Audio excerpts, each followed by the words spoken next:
बच्चों, आज हम सीख रहे हैं वाक्य के भेद। तो पिछली वीडियो में आपने सीखा था वाक्य क्या होता है और वाक्य के अंगों, उद्देश्य और विधेय के बारे में सीखा था।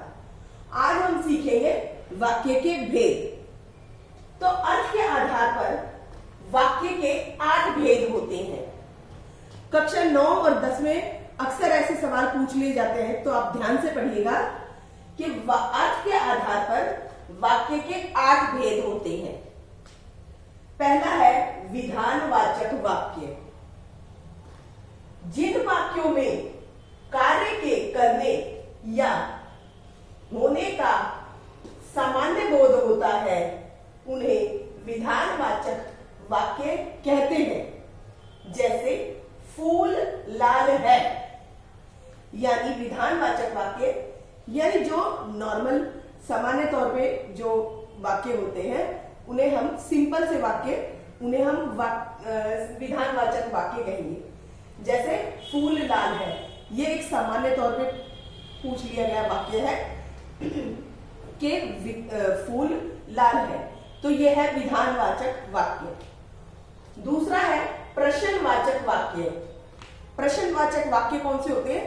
जिनमें कोई प्रश्न किया जाता है, कोई सवाल किया जाता है, पूछा जाता है, तो उसे हम प्रश्नवाचक वाक्य कहते हैं। जिन वाक्यों में प्रश्न किया जाता है उन्हें प्रश्नवाचक वाक्य कहते हैं। जैसे तुम्हारा क्या नाम है? एक पहचान है इसकी कि वाक्य के पीछे प्रश्नवाचक वाक्य का निशान होता है, प्रश्नवाचक चिन्ह होता है। तो तुम्हारा क्या नाम है? प्रश्न किया गया है कि तुम्हारा क्या नाम है, या आप कहाँ गए थे, या हम कल स्कूल जाएंगे। तो ये सब प्रश्नवाचक वाक्य हैं। तो जिन वाक्यों में प्रश्न किए जाते हैं उन्हें हम प्रश्नवाचक वाक्य बोलते हैं। तो इसी प्रकार तीसरा है निषेधात्मक वाक्य। निषेधात्मक को हम नकारात्मक वाक्य भी कहते हैं। यानी जिन वाक्यों में कार्य के न करने या न होने का पता चलता हो उन वाक्यों को हम निषेधात्मक वाक्य कहते हैं। जिन वाक्यों में कार्य के न करने या न होने का बोध होता है उन्हें निषेधात्मक वाक्य कहते हैं। जैसे शीला खाना नहीं खाती, तो इसमें नहीं शब्द का इस्तेमाल हुआ है, नहीं शब्द का उपयोग हुआ है, तो यानी ये निषेधात्मक वाक्य है। इसमें कार्य के न होने का बोध हो रहा है कि शीला खाना नहीं खाती, शीला खाना नहीं खा रही है, शीला ने खाना नहीं खाया है, कार्य नहीं हुआ है, तो इसीलिए ये निषेधात्मक वाक्य है।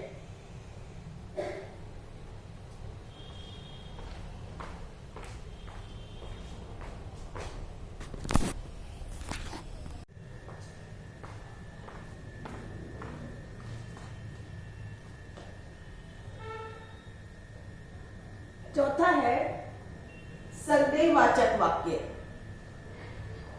जैसा कि नाम से ही स्पष्ट हो रहा है कि जिन वाक्यों में कोई संदेह या संभावना प्रकट होती है तो उन्हें हम संदेहवाचक वाक्य कहते हैं। जिन वाक्यों में संदेह या संभावना का बोध होता है उसे संदेहवाचक वाक्य कहा जाता है। जैसे शायद आज वर्षा होगी, तो इसमें शायद शब्द का यूज हुआ है कि हमें पक्का नहीं पता कि वर्षा होगी या नहीं, शायद वर्षा होगी, संभावना प्रकट हो रही है, तो इसलिए यह है संदेहवाचक वाक्य।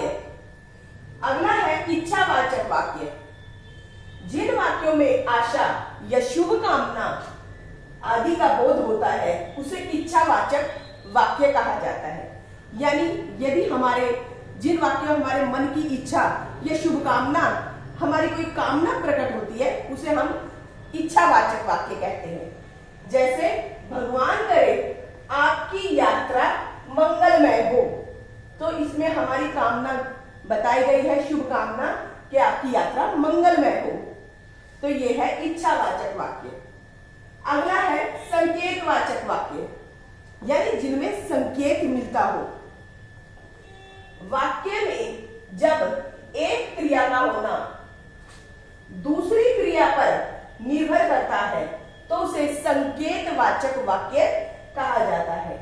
जैसे यदि तुम बुलाते तो मैं अवश्य आता, तो इसमें एक क्रिया दूसरी क्रिया पर निर्भर है कि यदि तुम बुलाते तो मैं अवश्य आता। तो पहली क्रिया जो है वो एक क्रिया जो है वो दूसरी क्रिया पर निर्भर है कि यदि आप मुझे बुलाते तो मैं अवश्य आता। तो ये है संकेतवाचक वाक्य।